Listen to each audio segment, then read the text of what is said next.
Hi friends, welcome to SudhaSri kitchen. இன்னைக்கு ஹெல்த்தியான breakfast recipe புது மாதிரியே செஞ்சு சாப்பிட போறோங்க. இந்த மாதிரி செஞ்சு கொடுத்தீங்கன்னா குழந்தைங்க ஆசையா சாப்பிடுவாங்க. இது எப்படி செய்யறதுன்னு வீடியோக்குள்ள போய் பார்க்கலாமா? மாவு ஜவ்வரிசி 1 கப் எடுத்துர்க்கேன். இது கூட தண்ணி சேர்த்துட்டு ஒரு 2-3 டைம் நல்லா இத வாஷ் பண்ணி எடுத்துட்டு வந்துடலாங்க. அப்பதான் நல்லா இருக்கும். நான் இத 2-3 டைம் நல்லா வாஷ் பண்ணி எடுத்துட்டு வந்துறேன் இப்ப. நல்லா அலசி எடுத்துட்டு வந்தாச்சு. அடுத்து இது கூட எந்த அளவுக்கு நம்ம ஜவ்வரிசி எடுத்தோமோ அதே அளவுக்கு 1 கப் தண்ணி சேர்த்துட்டு நான் மூடி வச்சுட்டு 5 to 6 மணி நேரம் நல்லா ஊறி வரணுங்க. அப்பதான் நல்லா இருக்கும். நைட் செஞ்சுட்டு காலையில கூட நம்ம ஊற வச்சு எடுத்து செஞ்சா ஈஸியா இருக்கும். இப்போ நல்லா ஊறி வந்திருக்கு பாருங்க. இந்த மாதிரி நல்லா ஊறி வந்த பிறகு இதுல கொஞ்சம் கூட தண்ணி இல்லாம இருக்கணும். சப்போஸ் தண்ணி இருந்துச்சுனா கூட ஒண்ணும் பிரச்சனை இல்ல. இந்த மாதிரி வடிகட்டிட்டா சரியா போய்டும். ஏன்னா தண்ணி இருந்துச்சுனா நம்ம கிளறும்போது அப்படியே கஞ்சி பதமா கிடைக்கும். அப்ப நமக்கு ஒட்டி ஒட்டி வரும் வாணலில. இந்த மாதிரி உதிரி உதிரியா வராது. அதுக்காக இந்த மாதிரி நல்லா வடிகட்டி எடுத்துக்கலாங்க. இப்போ வாணலில 2 டேபிள் ஸ்பூனுக்கு நெய் சேர்த்துக்கலாம். நெய் சேர்த்து செஞ்சா சூப்பரா இருக்கும். கடுகு 1/2 டேபிள் ஸ்பூனுக்கு, உளுந்தம் பருப்பு 1/2 டேபிள் ஸ்பூன், கடலை பருப்பு 1 டேபிள் ஸ்பூன், சீரகம் 1/4 டேபிள் ஸ்பூனுக்கு சேர்த்துட்டு கொஞ்சமா பெருங்காயத்தை சேர்த்துட்டு இது நல்லா நம்ம பொன்னிறமா வறுத்து எடுத்துக்கலாம். அப்பதான் நல்லா இருக்கும். நல்லா பொன்னிறமா வறுத்தாச்சு. பச்சை மிளகாய் ஒரு 3 எடுத்துர்க்கேன்.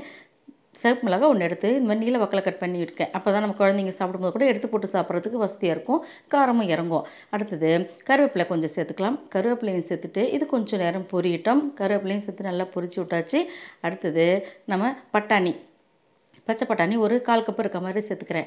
இது சீக்கிரம் வேகிற மாதிரி பொருளாக தான் நான் இன்னைக்கு எடுத்திருக்கேன். அதனால் இப்படி நம்ம வாணலிலே ஸ்ட்ரைட்டாக போட்டு நம்ம வேக வச்சுக்கலாங்க. இந்த மாதிரி வதக்கினாலே போதும், நமக்கு நல்லா வெந்துடும். அடுத்தது பெருசாக துருவி வச்சுருக்க கேரட் ஒரு 1/4 கப்பு. கேரட்டு பட்டாணி எல்லாம் போட்டு செஞ்சு சாப்பிடும்போது டேஸ்ட்டு சூப்பராக இருக்கும். குழந்தைங்க ரொம்ப விரும்பி சாப்பிடுவாங்க. ஹெல்த்தியாகவும் இருக்கும். இப்போ ஒரு 2-3 நிமிஷத்துக்கு நம்ம வதக்கி விட்டால் போதும். இது அடுத்தது துருவின இஞ்சி தோல் நீங்கள்லாம் நீக்கிட்டு நம்ம இந்த இஞ்சி 1 டேபிள் ஸ்பூனுக்கு சேர்த்துருக்கேன். இப்போ இந்த பச்சை வாசனை போக ஒரு 2 நிமிஷம் இப்படி வதக்கி எடுத்துக்கலாம். விரதங்களுக்கு அப்போ கூட இந்த டிஃபன் செஞ்சு சாப்பிடலாம். தேவையான அளவுக்கு இப்போ உப்பையும் சேர்த்துறேன். எல்லாத்தையும் சேர்த்துட்டு நல்லா இந்த மாதிரி ஒரு 2-3 நிமிஷம் அப்படியே நல்லா ஒன்று சேர்ந்த மாதிரி நல்லா வதக்கிடலாம். அடுத்தது நம்ம ஊற வச்சுருக்கிற இந்த ஜவ்வரிசியில் அப்படியே சேர்த்துலாம். தண்ணியெல்லாம் வடிச்சிருக்கோம் பார்த்தீங்களா? இது எல்லாத்தையும் சேர்த்துட்டு அப்படியே மெல்ல இப்படி கலந்து விடலாம். நம்ம லோ ஃப்ளேம்லேயே வச்சு செய்வோம். அப்போ தான் ரொம்ப நல்லாயிருக்கும். அதிகமாக ஹை ஃப்ளேமில் வச்சு செய்யக்கூடாது.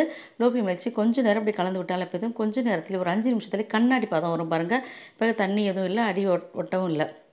அந்த மாதிரி நல்லா இந்த மாதிரி கலந்து விட்டோம்னா கொஞ்சம் நிமிஷத்துலேயே நமக்கு இந்த மாதிரி கண்ணாடி பதமாக வந்துடும். பார்த்தாலே தெரியுது கலர் சேஞ்ச் ஆகிருக்கு. இப்போ நம்ம கிட்ட எடுத்து பார்க்கலாம் எந்தளவுக்கு வெந்திருக்குன்னு. பார்த்தாலே தெரியும் இந்த மாதிரி நல்லா வெந்திருக்கு. இப்போ கையில் எடுத்து நசுக்கி பார்த்தாலும் அப்படி சாஃப்டாக இருக்கும் பார்த்துக்கோங்க. சாப்பிட்றதுக்கும் நல்லா இருக்கும். எல்லாருமே விரும்பி சாப்பிடலாம். அந்தளவுக்கு ரொம்ப சூப்பராக இருக்கும். இப்போ நல்லா கலந்து விட்டுட்டு இப்போ நம்ம ஸ்டவ் ஆஃப் பண்ணிக்கலாங்க. ஸ்டவ் ஆஃப் பண்ணிவிட்டு இப்படியே சாப்பிட்டாலுமே ரொம்ப சூப்பராக இருக்கும். நம்ம இந்த மாதிரி சூடு ஆற வச்சுட்டு தயிர் சேர்த்து சாப்பிட்டாலும் ரொம்ப நல்லாயிருக்கும். 1 கப் தயிர் எடுத்துருக்கேன். இதில் 3/4 சேர்த்துட்டு கலந்து விட்டுட்டு தேவைப்பட்டால் நம்ம சேர்த்துக்கலாம். நல்லா இந்த மாதிரி கலந்து விட்டுறணும். நல்லா சூடு ஆறின பிறகு நம்ம தயிர் சேர்த்தோம்னா நமக்கு இந்த மாதிரி நல்லா கெட்டியாக இருக்கும். சாப்பிட்றதுக்கு ரொம்ப ரொம்ப டேஸ்ட்டாக இருக்கும். நான் ஃபுல்லாகவே சேர்த்துட்றேன். கரெக்டான அளவாக இருக்குது. மேலே மல்லித்தழைகளை தூவிடலாங்க. ரொம்ப வாசனையாக இருக்கும். நல்லா எல்லாத்தையும் சேர்த்த மாதிரி நல்லா இந்த மாதிரி கலந்து விட்டுட்டோம்னு வச்சுக்கோங்களேன். நீங்கள் ஒரு டைம் செஞ்சு பார்த்துட்டீங்கன்னா தெரியும் எவ்வளோ சூப்பராக இருக்குன்னு. இது குழந்தைங்களுக்கு லஞ்ச் பாக்ஸ் ரெசிபியாக கூட கொடுத்துடலாங்க. அட்டகாசமாக இந்த பிரேக்ஃபாஸ்ட் ரெசிபி உங்களுக்கு பிடிச்சிருந்துச்சுன்னா SudhaSri கிச்சனுக்கு சப்ஸ்கிரைப் பண்ணுங்கள். ஃப்ரெண்ட்ஸ் ரிலேட்டிவ்க்கு ஷேர் பண்ணுங்கள், லைக் பண்ணுங்கள், கமெண்ட் பண்ணுங்கள். ஆரோக்கியமானதையும் சமைப்போம், ஆனந்தமாக இருப்போம். தேங்க்யூ.